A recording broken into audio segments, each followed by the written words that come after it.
So, mga kamarites, nandito tayo sa sa mga kapitbahay namin sa Hoyvenka. Andito yung mga bagong dating galing ng Hong Kong.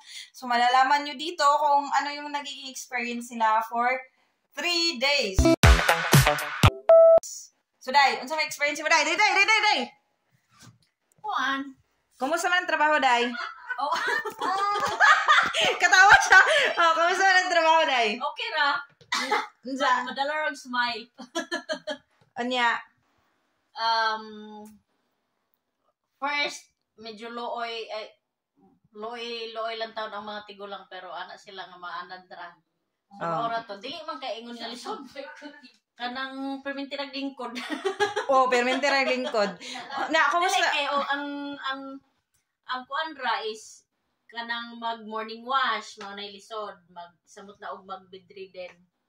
So, kumusta man ang trabaho nimo sa Hong Kong o diri Sa first two na ko nga, sa duha ka amo na ko nga una, struggle gyud kay to sila. So, mas blessed ko dire. Oh.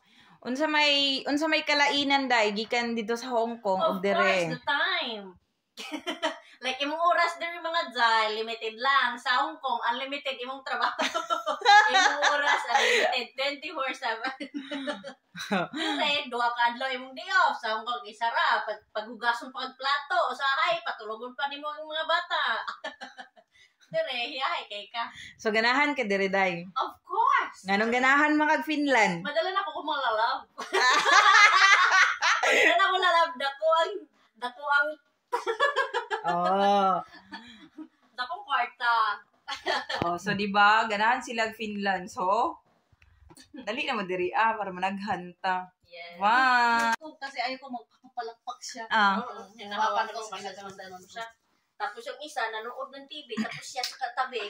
Laging ganon. Nagalit yung lalaki. Galit yung lalaki. Pinagalitan niya. Huminto. Ganon din siya. After 3 minutes, tapos yung lalaki.